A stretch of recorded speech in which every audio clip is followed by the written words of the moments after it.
अस्सलाम वालेकुम।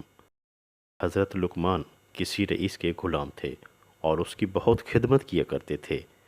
ये रईस उनकी खिदमत गुजारी, दानाई और ईमानदारी से बहुत मुतासिर था। उन्हें बहुत इज़्ज़त देता और मोहब्बत करता था। ताजिर का मामूल था कि जब भी दस्तरखान पर बैठता तो हज़रत लुकमान को भी अपने साथ बिठाता और अपने हाथ से खाना पेश करता। एक दिन रईस ने कहीं से खरबूजा मंगवाया और अपने हाथ से एक काश काट कर हज़रत को पेश की।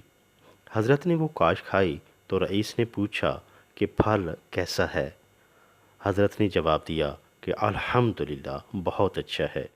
आपकी दी हुई चीज़ फीकी कैसे हो सकती है।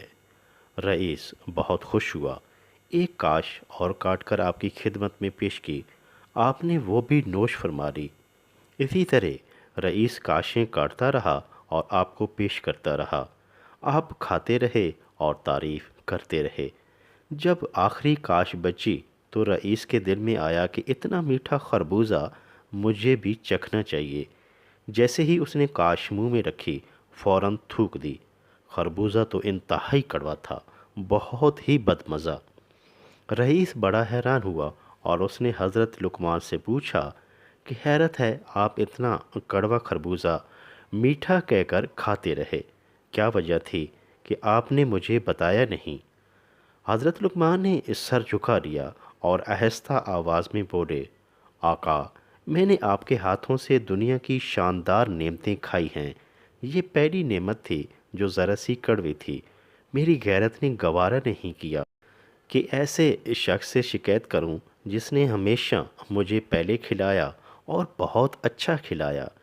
आका, मैं आपके मेहरबान हाथों से ज़हर तक खा सकता हूं, तो ये कड़वा खरबूजा क्या चीज़ है। ये सुनकर रईस की आंखों में आंसू आ गए और वो अपनी किस्मत पर नाज करने लगा कि जिससे एक ऐसा गुलाम नसीब हुआ था। हमें भी ये वाक़या सोचकर रोना आ जाना चाहिए कि ज़रा सी तकलीफ़ पर अल्लाह से शिकवे शिकायत करना शुरू कर देते हैं, बेसब्री का मुज़ाहरा करते हैं कि मेरे साथ ही ऐसा क्यों हुआ। कभी ये नहीं सोचा कि उस मालिक की हज़ारा नेमतें इस्तेमाल कर रहे हैं। हवा, पानी, रोशनी, फल, ग़िज़ा, अच्छी सेहत और इसके अलावा कितनी नेमतें हैं जो मुसलसल इस्तेमाल करते जा रहे हैं और जिनका कोई हिसाब किताब भी नहीं। लेकिन जब कभी ज़रा सी तकलीफ़ आ जाए, मुशक्क़त आ जाए, तंगी आ जाए, कठिन मरहला आ जाए, बीमारी आ जाए, कोई महरूमी आ जाए तो फ़ौरन शिकवे शिकायत शुरू कर देते हैं कि मेरे साथ ही ऐसा क्यों होता है। गैरत का तकाजा तो यही है कि जिस मालिक की इतनी नेमतें इस्तेमाल करते हैं उसकी तरफ से आने वाली थोड़ी सी मुसीबत में भी नाशुक्री ना की जाए और हर हाल में उसका शुक्र अदा किया जाए।